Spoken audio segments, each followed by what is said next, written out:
I'm a member of Hobak, Hello Organized Bay Area Koreans, and Eumse, which is a Korean drumming collective. We carry on the traditions of the peasant farmers in our homeland.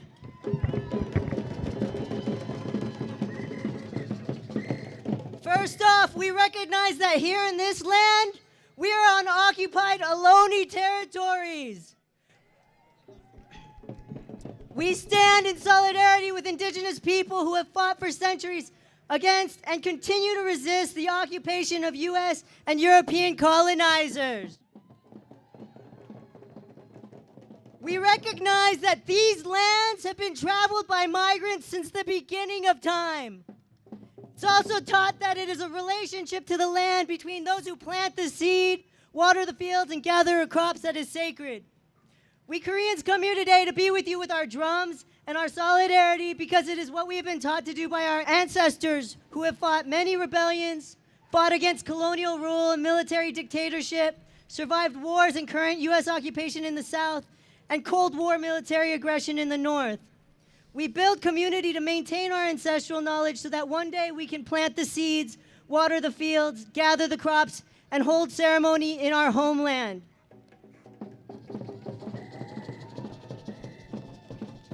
And as much as this country, the United States of America, would like to steal these lessons and force us into silence about the structural state violence that wrote us into the U.S. experience, as much as this country would like us to assimilate into, quote, good immigrants, or, quote, good people of color who stay silent about the conditions of living in a police state, as much as this country would like us to give away our labor unconditionally as a form of meritocracy, we say no!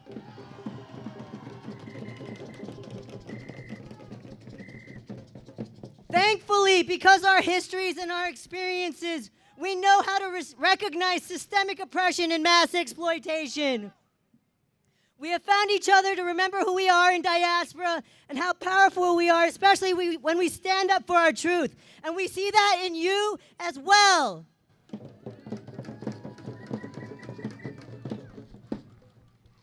We are here to say no to rampant Islamophobia that is used for warmongering abroad and increased repression and hate violence domestically.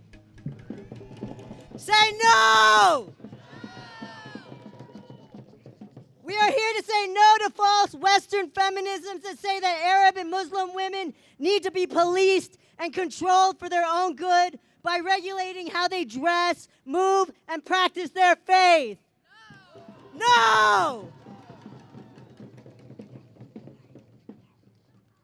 We are here in solidarity with all Arab and Muslim people fighting a political climate that is violent and dehumanizing, that has real and dramatic consequences all over the world.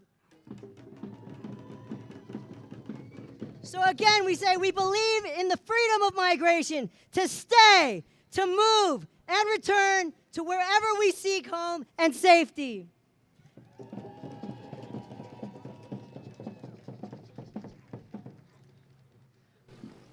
We are here as products of the Korean War, which is also a U.S. war that co-opted and suppressed and terrorized the political will of the Korean people. And this unended war has waged for over 60 years and turned our home into a permanent installation of Cold War and a struggle for power and control in the Pacific region by the United States.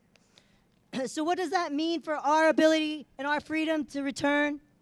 One very painful result of this war is a division of the Korean Peninsula into North and South, a military standoff not between the South Koreans and the North Koreans, but the U.S. and North Korea. This division denies the right to return to normal relations with our brothers and sisters in the North. In the South, the U.S. occupation has inflicted much pain as well in the form of military bases, missile defense systems, environmental pollution like Agent Orange, and the destruction of sacred sites. And most insidiously, the imposition of cultural hegemony that encourages us to mimic the United States in hating North Koreans, which are our own people. That is the colonial process that they would have us swallow. The U.S. occupation in Korea serves one purpose: advancing the neoliberal agenda and U.S. control of Asia. It has paved a narrow and dangerous road of free trade and neo-colonial relationships, So what that means is each year the rice farmers and the tangerine farmers fight being starved out of the, quote, liberalized free market because of price fixing by U.S. multinational corporations. In addition to fighting for their economic livelihood, they then, time and time again, must leave their fields to organize against displacement as military bases steal more of their land, pollute more of their water, and plot more war and aggression. For us here in the middle of the empire, it's our time to reclaim our resources and our rights to self-determination and demand a peaceful, reunified Korea and an end to the Korean War.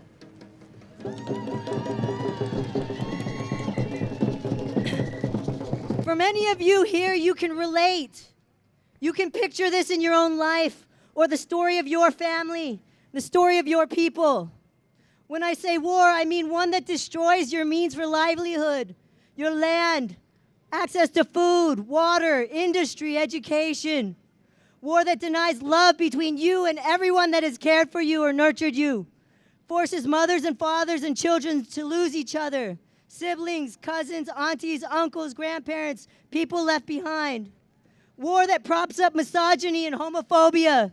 That forces women into sexual slavery or camp towns, or sells women and men into camps, guest worker programs, coerces children into overseas adoption. This is the violent trauma that produces migration to the U.S. Whether it is military aggression or economic displacement, this is how many of us got here. And now that violence is furthered with the hate-fueled, ignorant, Islamophobic attacks like the Muslim ban. It is furthered by a climate of hateful, ignorant, racist scapegoating of immigrants. This target on our Muslim families is another extension of this global war on people of color. And the racist dimension of that scapegoating that we are expected to internalize makes us think that is somehow our fault. That the insanity of a, quote, war on terrorism is somehow our fault.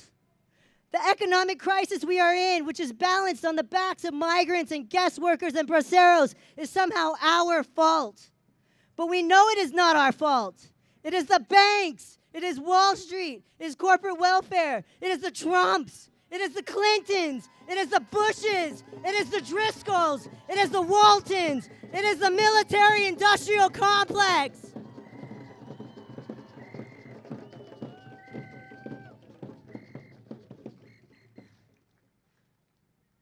Palestine, Yemen, Syria, Iran, Iraq, Lebanon, Eritrea, Ethiopia, Nigeria, Sudan, Congo, Somalia, Jamaica, Haiti, Puerto Rico, Philippines, Guam, Cambodia, Laos, Vietnam, Mexico, El Salvador, Guatemala, Chile, Bolivia, Colombia, Brazil, all over the world. This is our story.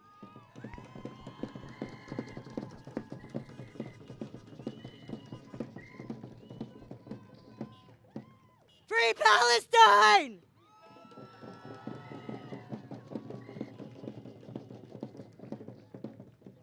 As Koreans who have double consciousness, and as all of you who have double consciousness, and want to return to our ancestral ways, we see the work we are doing not just as a duty to be in the street and fight, but as an act of collective healing. We stand with you all, and we will fight hard with you to say no to all of this, all this racism, and all other racist attacks on the Muslim, immigrant, and indigenous communities. Together with the will to return, we are here to liberate, decolonize, and build something better in solidarity with you, and to especially stand up for our Arab and Muslim family. Tucheng! Thank you.